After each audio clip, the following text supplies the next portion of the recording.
Kyle Harrison made his major league debut today in Philadelphia for the San Francisco Giants. Highly anticipated. We haven't had a pitching prospect come up that meant this much since, well, it's been over a decade. You have to go back to Tim Lincecum, you have to go back to Madison Bumgarner, but considering the drought had been so long, this feels as big as any of them, arguably bigger. The Giants had Matt Cain, then they had Tim Lincecum, then they had Madison Bumgarner. And then they have really not had anyone who they had that has been this important in the system and to the future of the team since that World Series run, in the beginning of that World Series run.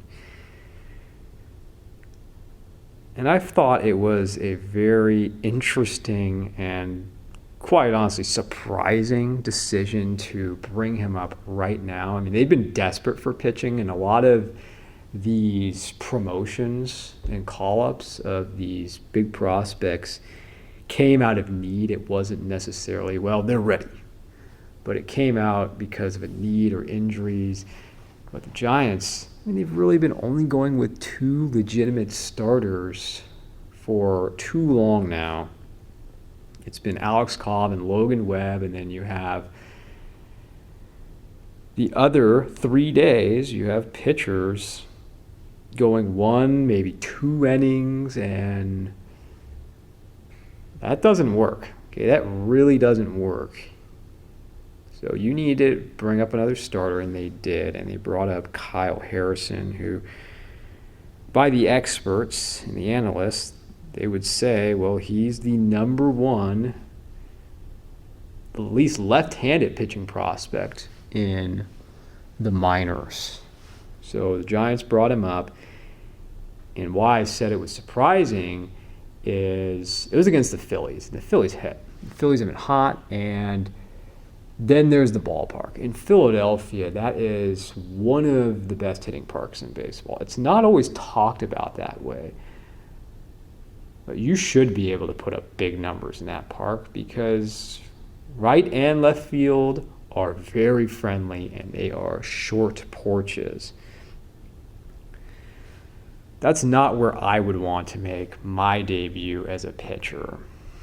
So in his first inning, he surrenders a 2-run homer to Bryce Harper. Wasn't necessarily on a bad pitch, but it got too much of the strike zone, and he got a introduction to the major leagues right away. And if you look at his numbers here, and it was a short debut, and that's what was expected because the Giants have been bringing up slowly. They have been cautious with him, and they really haven't stretched him out. He went 3 1/3 innings, 5 hits, 2 runs. It was on the 2-run homer, 1 walk, 5 strikeouts, 65 pitches over 3 1/3 inning. It was okay, all considering. He settled down, and he got pulled out in the 4th inning, and that's a lot more innings than what they're getting from 3/5 of the rotation. And he has electric stuff. I mean, he has a fastball that is overwhelming. He's got good secondary pitches. And I look forward to go back and looking at some of the tape, looking back at some of the footage. But from what we've seen and what we heard, this guy's the real deal. And he has number one ace quality pitches. And it's about time. It's about time the Giants had someone like this, and this is an exciting time, and it'll be interesting to see how much they use him for the rest of the year. And unfortunately, though, for the Giants, they're going in the wrong direction. They're a good baseball team, but they can't hang with the big boys. Too much platooning. You have, again, not counting Kyle Harrison, you have 2 starters. And it doesn't work. It just doesn't work. It won't work long term. And we'll see if a lot of these other younger players work out. And a lot of them have come back down to earth. And I think a lot of them need more seasoning. And honestly, I don't know why they're wasting so much time with Meckler. I would rather see Matos out there. I think Matos is the future in the outfield, not Meckler. And I don't mean to be too impatient, but I would much rather see him getting at bats. And the great thing about Matos is he doesn't strike out. He may not be getting a lot of hits. He may not be hitting with a lot of power right now, but he's making contact up there, and that's what you want to see. How many Giants players, young players and prospects, have just been swinging out of their shoes over the years, and they're undisciplined. And I don't know. Maybe the Giants will make the playoffs. Maybe they won't. I think it's important, especially for these position players, to get all the experience that they can get. I still don't know about Casey Schmidt, though. I don't think he was down long enough. He just has a lot to work with. Bailey is, right now, as good as it gets behind the plate. He's cooled off hitting. And hopefully you see Luciano brought up again sometime soon. But this has been the most exciting year. It hasn't always been necessarily in results, but for seeing young players come up for me as a Giants fan. So that's a step in the right direction. But going forward, whatever happens this year, they do need to sign at least one pitcher who is an experienced pitcher, or maybe even a number 2 pitcher for the rotation. Someone who can at least eat innings. And then they need, I've had enough with this platooning stuff. The Dodgers don't need to do that, or at least it's minimal. The Braves don't need to do that. I'm not comparing the Giants to the Braves in their lineup, but you look at the teams who are at the top, and they're still, for the most part, throwing out a daily lineup with maybe 1 or 2 guys they may take out to face, a lefty. Okay, but you have those consistent guys in the lineup every single day. Well, we'll see where the Giants are in a couple weeks, but it was a good day for Harrison. I think overall it was a little bit rocky to start, and he threw a lot of pitches in those first 2 innings, but he settled down, and you can see he has the fastball. He just needs a little better control. That was his issue. I mean, it's not like he was just shutting AAA hitters down. He has work to do, but he has all the potential to be a frontline starter, perhaps the ace of the rotation. If you pair him up with Logan Webb and then keep Alex Cobb, or sign someone else, and then you have another pitcher coming up like Wisenhunt, then you're really looking at something. Let's talk a little 49ers. Didn't comment on the second preseason game, and it wasn't because Trey Lance played a little better, and I'm not going to compliment Trey Lance. Let's start with Brock Purdy. The great news for the 49ers was Brock Purdy looked like Brock Purdy out there. The Brock Purdy we saw last year,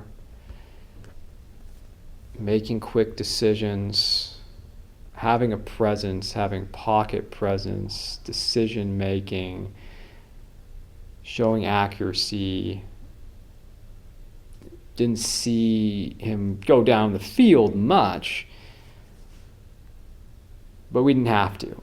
And I wasn't expecting him to come out and play at all in the preseason, so I was stunned by that, but pleasantly surprised to see him get some playing time, because as young as he is, he needs the experience. He does need more reps himself. It's not like he's a 4 or 5, 6 year veteran that They're throwing out saying, well, we know exactly what we're going to get. And I think it was a relief to everybody. Coaches, players, Purdy himself, fans, that he was out there and for the most part he looked good. Sam Darnold and Trey Lance, my opinions really didn't change about either of them at all.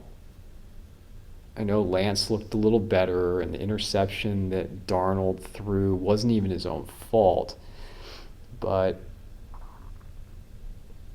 a lot of people are excited about Trey Lance, and I'm not overly critical. I think I'm fair, and, I called him out because he hasn't played well. But I don't have anything against him, and I would absolutely love to see him succeed and do great for the 49ers or another team.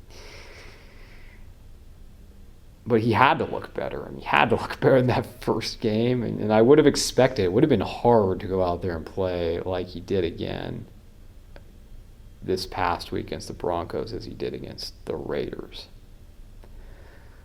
But my feelings really have not changed at all with Darnold or Lance. And I think one of these standouts was Ronnie Bell.